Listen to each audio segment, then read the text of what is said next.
What have you been up to since we talked to you last time?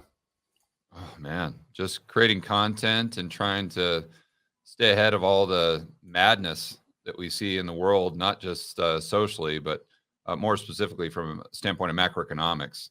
I mean, to your point, about a year ago, I think we probably hit the peak in the crypto price point with the. I thought it was a mania, and it doesn't mean that crypto is not a good idea long term. I think that the crypto space will be very similar to the railroads in the 1800 and very similar to the .com bubble that we saw in the late 1990s. And that is to say that it's a great technology and it definitely has a future. But whenever you see something brand new like that, everyone piles on and it just turns into a massive, massive, massive bubble. And that's what you get. You see, you get a bunch of frauds, and whether it was Luna or Celsius or FTX, we'll see how this all plays out here. But it's very easy to do kind of shady business and to make a lot of money when the tide is in. But it's like Warren Buffett says, when the tide goes out, you see who is actually swimming naked. Mm-hmm. And if the tide goes out and you're still wearing your swimming shorts, then you've got a good chance to be successful over the long term because it wipes out all of your competitors. And again, this is exactly what we saw at the railroads. We saw this in the .com bust. In fact, I would argue probably the best time to start a web type business was back 2003, 2004, 2005, like 2 or 3 years after you see this massive bust. Mm-hmm. So I was pretty critical about the hysteria that we saw, because to me a year ago it was just so painfully obvious.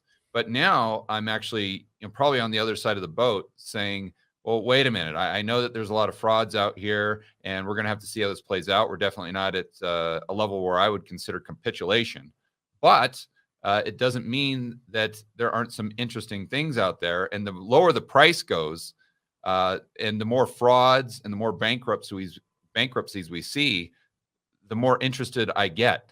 And I think that's probably key to being a contrarian indicator or Do a you, contrarian investor.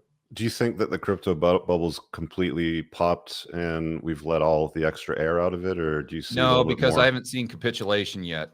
And it doesn't mean that we're not at the bottom. It's just usually if you study financial history, Mm-hmm. when you see these types of bubbles, you've got to get to a point where like everyone that was really gung ho about it is just swearing it off. Mm-hmm. Like, we never want anything to do with crypto for the rest of our lives. This was stupid. Anyone that gets involved is crazy. It's only going to go down from here. It's going to go to a zero. And then you see the people like Michael Saylor as an Mm-hmm. example.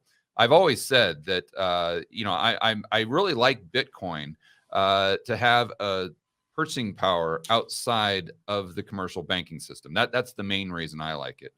But I say for me, knowing when to buy and sell is all about psychology. It's like Jim Rogers says, you've got to buy panic and sell hysteria. Mm-hmm. So waiting for that panic, when does it come? If it's an asset that you're bullish on long term, and this is applicable to oil, commodities, stocks, crypto, Bitcoin, gold. It doesn't matter. It's just human psychology. And so what I said is, when I see Michael Saylor sell his Bitcoin, I'll know that's the time to buy, right? Because that will represent absolute capitulation. Another thing that I thought would be kind of an indicator would be the Bitcoin conference. Mm-hmm. Now, I don't think you've been to this down in Florida, but I went in. What did I go? It would have been 2021. Okay. I was at the Bitcoin conference, and it was like a circus. I mean, there were 15, 20,000 people there. It was absolute madness. A lot of fun. But I tell people, follow how many people are actually attending the Bitcoin conference annually. And when you see that drop from 15,000 down to 1,000, Mm-hmm. that's when you start to get interested, I right? see. And that's when you want to catch it for the next cycle up. But it always goes back to just Jim Rogers. He's my favorite investor. And if people can just ask themselves, okay, am I seeing absolute panic right now? Or am I seeing absolute hysteria? And if you're not seeing one of those two things, then you usually just sit on the sidelines. Okay, that's an interesting angle. Do you think that Bitcoin is the same as cryptocurrencies, or is it No, completely separate? no. It's just a commodity. I do not. I think Bitcoin is definitely superior to the other cryptocurrencies, especially if you're talking about just the jokes like Dogecoin or Shiba Inu or something like that. I think that's pretty obvious.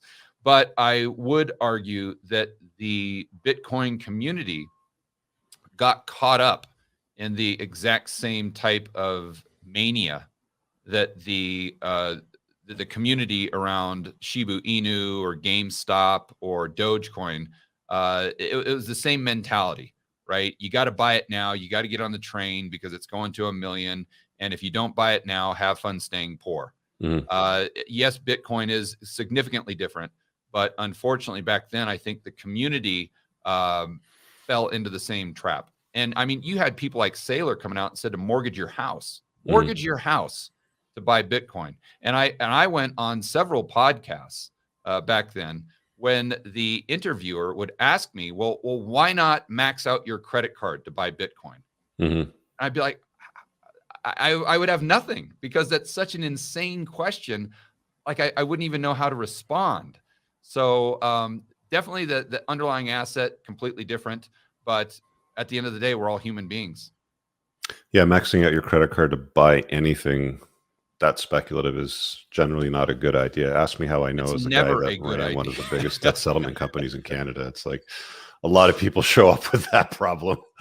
Yeah. Oh yeah. You've been on the other side of that. Yeah. I forgot with your past business. Yeah. I saw a lot of people not understanding the basics of the credit card machine. I really hope you guys enjoyed that clip. If you want to watch the full-length podcast, you can find that over here, that clip's from. If you're newer to the channel, make sure you hit subscribe over here, and pin down below in the top comment, you'll find a bunch of useful links to my website, my supplement line, books, and a bunch of other stuff. Have an amazing day. Peace out.